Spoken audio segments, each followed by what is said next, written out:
Court को धन्यवाद ज्ञापित करना चाहूँगा कि सुप्रीम कोर्ट के कड़े रुख के कारण एसबीआई को वह चुनावी बॉन्ड का डेटा चुनाव आयोग के वेबसाइट पर डालना पड़ा। अगर सुप्रीम कोर्ट ने सख्त रुख अख्तियार नहीं किया होता, कड़ा रुख अख्तियार नहीं, तो ये मीडिया को भी पैसा देते हैं, पैसा लेते हैं, पैसा देते हैं, खाते हैं और खिलाते हैं। और मोदी जी कहते हैं कि न खाऊंगा न खाने दूंगा, लेकिन इनका जो है यह आ गया इलेक्टोरल बॉन्ड के माध्यम से, यह फंडा आ गया कि खाते भी हैं और खिलाते हैं। दावा कर रहे हैं कि एक भी भ्रष्टाचारी को हम बचने नहीं देंगे। अभी पश्चिम बंगाल में गए थे तो उनका सीना ठोक करके कह रहे थे कि कोई भ्रष्टाचारी बच नहीं पाएगा, यह मोदी की गारंटी है। और यहाँ तो सारे भ्रष्टाचारी देश का पैसा लेकर के विदेश के सामने। पहले तो सुप्रीम कोर्ट में भारतीय जनता पार्टी के सीनियर वकील कह रहे थे कि देश की जनता को यह जानने का हक नहीं है कि कौन चंदा दिया, कौन। और आचार संहिता भी लागू हो गया, लेकिन अब तक प्रत्याशी घोषित नहीं हुए। इसमें एक और हम बात बता दें, चुनावी चंदा के नाम पर किस तरीके से लूट घसूट हुई है, तमाम से पार्टियां सवाल उठा रही हैं। हमारे साथ हैं सपा के भीष्म पितामह कहे जाने वाले कुबेरनाथ तिवारी जी, जो एक बार आप लोगों ने इंटरव्यू देख चुका है, और फिर इन्हीं के साथ हम उपस्थित हैं आज भरौली में और इनसे जानने का प्रयास करेंगे। विपक्ष पार्टियां लगातार ये कह रही है कि जो चुनावी चंदा के नाम पर किस तरीके से लूट घसूट किया गया और ईडी सीबीआई के नाम पर किस तरीके से लूट घसूट किया गया, उसको चुनावी चंदा के रूप में बदल दिया गया। इनसे हम जानने का प्रयास करेंगे इनका क्या राय है इस मामले में। सबसे पहले आपका स्वागत है जी। धन्यवाद। क्या कहना चाहेंगे चुनावी चंदा के बारे में? देखिए, 2014 में भारतीय जनता पार्टी कई वादा करके सरकार में आई, जिसमें एक पहला वादा था भ्रष्टाचार मुक्त भारत बनाने का वादा था इनका, कि कांग्रेस के सरकार में बहुत भ्रष्टाचार हुआ है, हमारी सरकार आएगी तो भ्रष्टाचार मुक्त भारत बनाएंगे, एक ही इनका वादा था। दूसरा वादा था कि विदेशों से काला धन ले आकर के सबके खाते में 15-15 लाख रुपया डालेंगे, ये इनका दूसरा वादा है। तीसरा वादा था कि हर साल 2 करोड़ बेरोजगार नौजवानों को रोजगार देंगे, तो रोजगार भी नहीं दिए। 15 लाख रुपया खाते में देने के अपने वादे से मुकर गए और इनके बड़े नेता कह दिए कि चुनावी जुमला था।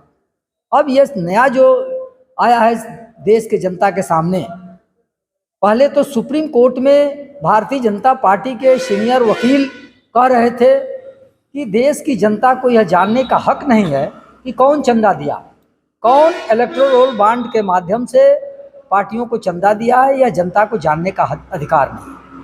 मैं तो देश की जनता के तरफ से माननीय सुप्रीम कोर्ट को धन्यवाद ज्ञापित करना चाहूँगा कि सुप्रीम कोर्ट के कड़े रुख के कारण एसबीआई को वह चुनावी बॉन्ड का डेटा चुनाव आयोग के वेबसाइट पर डालना पड़ा। अगर सुप्रीम कोर्ट ने सख्त रुख अख्तियार नहीं किया होता, कड़ा रुख अख्तियार नहीं किया होता, तो यह जनता के सामने ये जो बड़ा घोटाला चुनावी चंदे के नाम पर जो हुआ है देश में, यह उजागर नहीं हो पाता। मित्रों, मैं यह आपके माध्यम से यह पूछना चाहता हूँ कि ये जो कंपनियां जो चंदा दी हैं, उनके पास पैसा कहाँ से आया? कोई अपने व्हाइट मनी को, कोई अपने सफ़ेद मनी को इतने भारी संख्या में चंदा नहीं दे सकता। अगर कंपनियां इतनी भारी रकम चंदे के रूप में दी हैं, हजारों हजार करोड़ रुपया, लगभग 7,000 करोड़ रुपया अकेले भारतीय जनता पार्टी को मिला और भी दूसरी पार्टियों को चंदा मिला है, ये कहाँ से मिला? उनके पास, उन कंपनियों के पास इतना पैसा कहाँ से आया? वह पैसा देश के जनता से टैक्स की चोरी की हुई पैसा है। ये कंपनियां टैक्स की चोरी करके और वही काला धन इकट्ठा की है। भारतीय जनता पार्टी विदेशों से तो काला धन ले आ नहीं सकी, लेकिन देश में काला धन इकट्ठा करने का इन्होंने एक रास्ता दे दिया। तो ये कंपनियां देश में जो काम करती हैं, जो बिजनेस करती हैं, व्यवसाय करती हैं, देश की जनता का पैसा लूट करके और काला धन ब्लैक मनी बना करके उसी ब्लैक मनी में से इन पार्टियों को चंदा दिया, जिसे भारतीय जनता पार्टी छुपाना चाहती है। सुप्रीम कोर्ट के कड़े रुख के बाद ये जानकारी दी गई है, लेकिन वो भी जैसा कि मीडिया के माध्यम से खबरें आ रही हैं कि अभी वो भी आधी अधूरी जानकारी है। आज फिर फटकार लगाया गया है। 1 साल की जानकारी अभी एसबीआई ने छुपा लिया है और उसमें कोई यूनिक नंबर होता है जिसके माध्यम से पूरी जानकारी मिलती है कि कौन किसको दिया, यह उस यूनिक कोड से मालूम होता है जिसे एसबीआई ने नहीं दिया, जिसके लिए सुप्रीम कोर्ट ने बार बार लताड़ लगा रहा है, फटकार भी सुप्रीम कोर्ट लगा रही है। तो मैं देखिए, चुनाव लेने का 2-3 तरीका, कई पार्टियों ने इस सवाल को उठाया है। एक तो कंपनियों पर ईडी सीबीआई का छापा मारो, जिन जिन कंपनियों पर उनके भ्रष्टाचार के खिलाफ सरकार छापा मारी है, एफआईआर की है और जांच की कार्रवाई चल रही है, उन कंपनियों से करोड़ों रुपया चंदा लिया गया और जांच उनके ठंडे बस्ते में डाल दिया गया। एक तो यह तरीका था। दूसरा तरीका था कि बड़ा कॉन्ट्रैक्ट जिन कंपनियों को मिला, बड़े ठीके मिलने के से पहले सैकड़ों करोड़ चंदा पार्टी के फंड में दिया, हजारों करोड़ चंदा पार्टी के फंड में दिया, या ठीका मिलने के बाद। तो जैसे हम लोग लोकल स्तर पर, जिला स्तर पर होता है, कमीशनबाजी होती है, वही हाल वहां भी है। वहां बड़े स्तर पर कमीशन, चंदा दो और धंधा लो, चंदा दिया और ठीका पाया।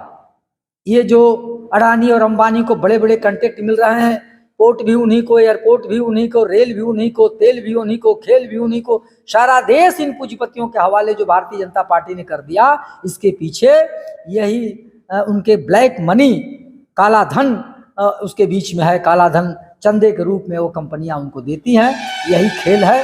भारत प्रधानमंत्री आज भी सीना ठोक करके दावा कर रहे हैं कि एक भी भ्रष्टाचारी को हम बचने नहीं देंगे।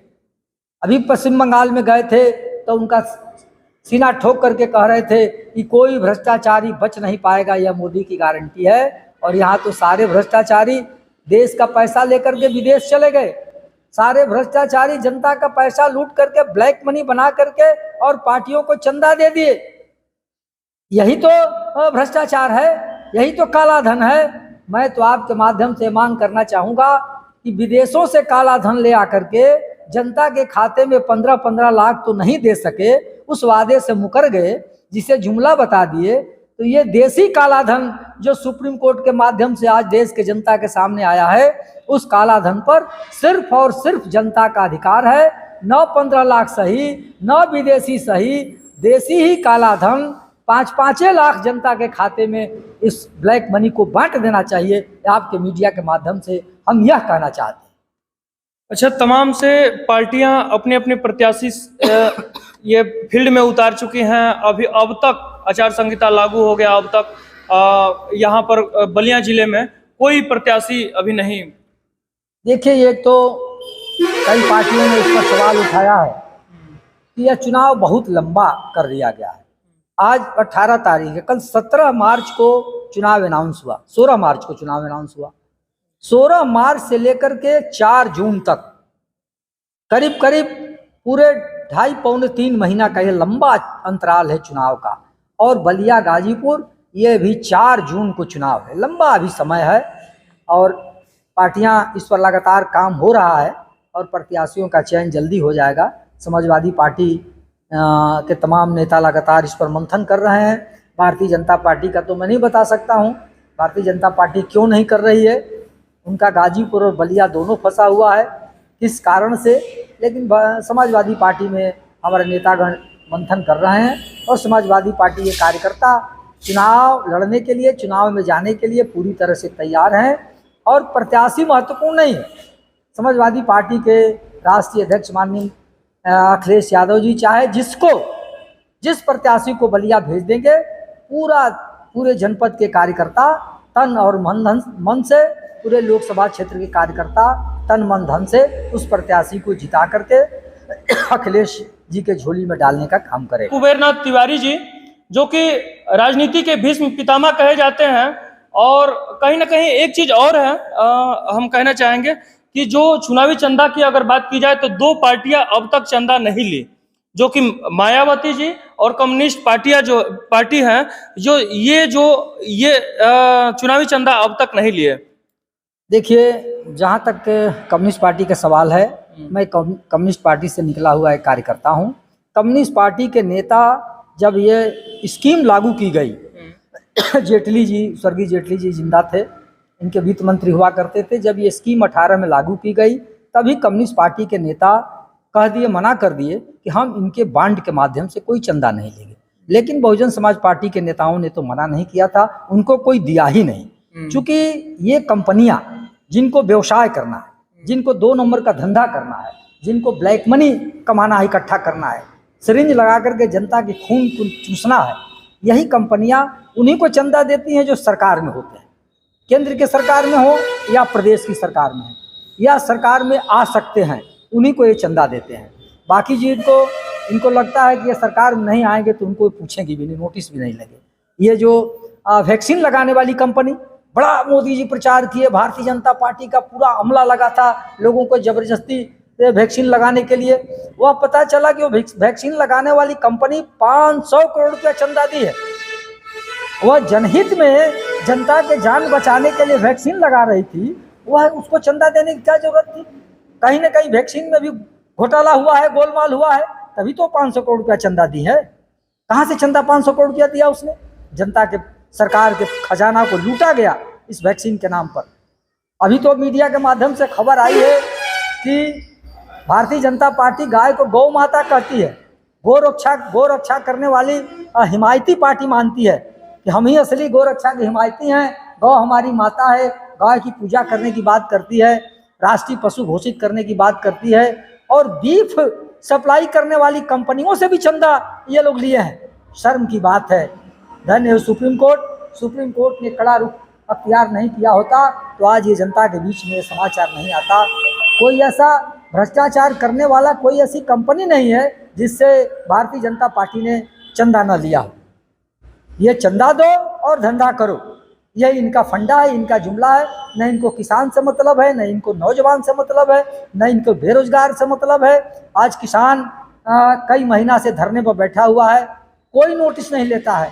और ये मीडिया के बड़े घराने जो हैं, आप लोग जैसे छोटे छोटे यूट्यूबर और छोटे छोटे मीडिया वाले हैं, ये तो कोई जनता की बात भी कह देता है, लेकिन जो मीडिया के बड़े घराने हैं, अगर इनका भी चंदा, इनका भी पैकेज का अगर आ जाए लिस्ट, तो इनका भी पोल खुल जाएगा कि ये भी पूंजीपतियों के पैसे से इनका ये चैनल चलता है। बड़े अखबार और बड़े चैनल जो है पूंजीपतियों के पैसे से इनका चलता है, और केवल सरकार की अच्छाई, सरकार के गुणगान करते हैं, सरकार की कमियों को ये कभी जनता के सामने नहीं लाते हैं। कभी ये किसान जो कई महीना से धरना पर बैठा है, उनका कोई समाचार नहीं बताते हैं। ये बेरोजगार लाठी खाते हैं, वो कहीं नहीं दिखाते हैं।